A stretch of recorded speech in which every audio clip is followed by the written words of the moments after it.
Hello, everyone. My name is Dan Brillman. I am the CEO of Unite Us, a technology that utilizes interactive mapping and CRM software to build and manage military communities and makes it easier to discover resources, opportunities, and supporters in your area. A little bit about me. I graduated from Yale University in 2006, went and worked in finance, and gladly left to join the Air Force Reserves as a pilot, where I still serve today. I don't serve right now because the government shut down, but I think they got their act together, so hopefully next month I get to fly.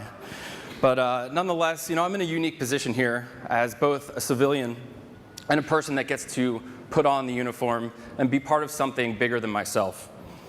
Yet over the last several years, through multiple combat deployments, Iraq, Afghanistan, countries that rhyme with tibia, and so on, my friends and I have served with, starting to transition out. And starting to get out of the military, and without hesitation, they'd start coming to me and asking me questions about life after the uniform. And they'd ask me specific questions. Where can I utilize my GI Bill in Mississippi? Who's hiring veterans in Miami? And those specific questions, I literally didn't have answers for them. But what I did know that those answers did exist. People that had those answers were out there. Those resources were there. But I couldn't access them, they couldn't access them, and so those answers, they were never answered.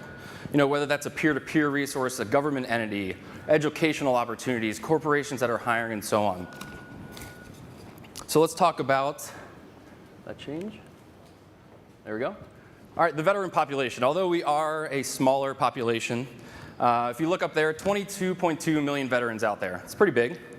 But when I consider veterans, I also consider their spouses, their family members, right? Because they have to serve with them as well. That's 34.5 million. Think about it to yourselves. Do you know anyone that's serving in the military now? Do you have a friend, a family member, a friend of a friend? In the end, that's almost 1/6 of the population out there. That's not including one supporter, anyone out there.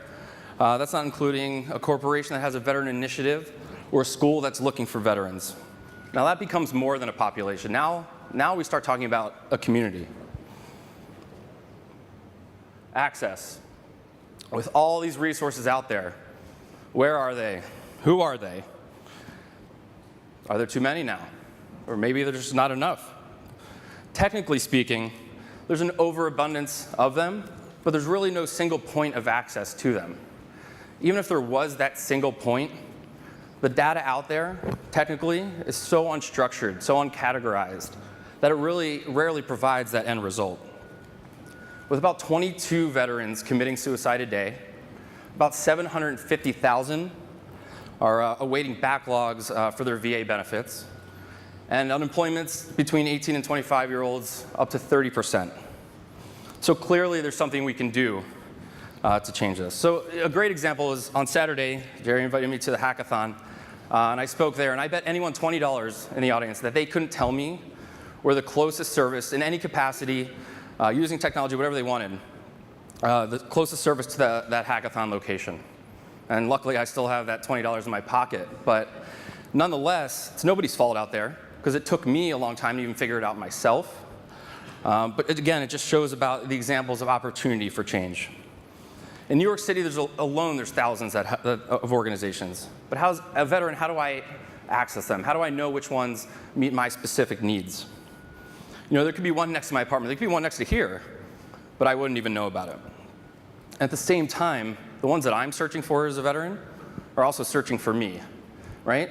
So where's the disconnect there? And why is it so difficult to transition? Let's take it a step further and kind of include everyone out here, supporters. Think about to yourself, how do I give back? How do I support the military? Is it a handshake and say, thank you for your service, sir, ma'am? Is it, do you donate to the wonderful nonprofits out there? In the end, I think we need more than a handshake. We need everyone to be accessible, and we need the community to be involved. At the same time, though, we need to give you tools to be accessible, right? And that way is through technology. And if technology can just give you 5 minutes of access, you literally could change a veteran's life just by talking to them, using your expertise. So this, at Unite Us, we Googled veteran jobs. You probably can't see what the hits are, there's a slide, but came up with 195 million hits in 0.36 seconds. So take a look up there, see which ones look attractive to you up there. Now imagine yourself as a 23-year-old combat Marine veteran or a 40-year-old Army sergeant who in a couple weeks is going to transition into the military, or out of the military, and for the first time is going to look for resources, job opportunities, educational opportunities, and just talking to someone else. Which one do I go to first? 40 years ago, we put a man on the moon. 5 years ago, I could Skype with my family from a tent in the Middle East. And today, women can use technology and say, for dating, and be like, hey, I need a guy who flies jets, who's under 6 feet, and sorry, but admits that he keeps up with the Kardashians, right? Like, we use technology for dating. We use technology to find a couch on Craigslist, and we use technology to order sushi on a Tuesday night.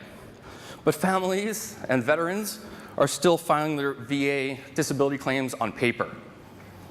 On paper. The number of veterans who've died before their VA claims have been processed has tripled over the last 5 years. So why can't we make technology cool? Why can't we make it sexy, like all the technologies we use every day on our phones and on the web? So imagine yourself, I gave you all of these tools, I gave you 400,000 nonprofits, I gave you a list of 40,000 services during your 1 week as a transitioning military member. And that's exactly what it looks like. This is what a service member goes through in the DoD transition. After at least 4 years, regimented structure, and answering orders, executing them, they get a couple weeks, maybe a week of executing being a civilian. And it's not so much about just being a civilian, it's about being a veteran in the civilian world. It's a short process, and they do some really good things, writing a resume and such. But after that ends, when they're introduced in their community, they don't necessarily know where to go. Many move home to where they grew up. They got in when they were 18, and so a lot of people are gone. Or, they take their families, move to a new city. So where do they start? Takeaways here. So we've all experienced the difficulty of asking for help in person, right? And veterans are really no different in that regard. The objective here is to utilize technology to make situations easier to connect communities and provide a friendly environment that I'm used to in the military.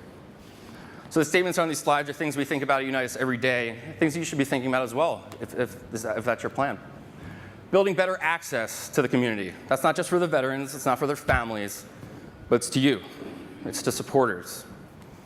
More is not always better, so I showed you that slide. So is building one more of those, is that going to change a veteran's life? Is that going to impact them personally? Direct access equals direct communication. In the end, technology does need to lead to human interaction. Why we use Facebook, why we use Twitter. Human interaction. It can provide that bridge for us. Technology can. Military people may just need a little push across that bridge, right?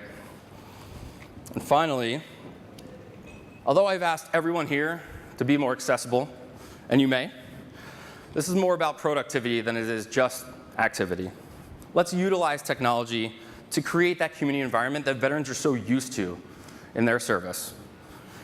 With thousands of these organizations out here, and you'll hear from some of them after, that are amazing. Let's get with them. Let's participate with them to make impact on that social change. There's tremendous opportunities out there to change the way we communicate and to build these communities. It's not very hard to do. In the end, if anyone here can change the life of one veteran or one family member utilizing technology, that's a win. Thank you very much, everyone.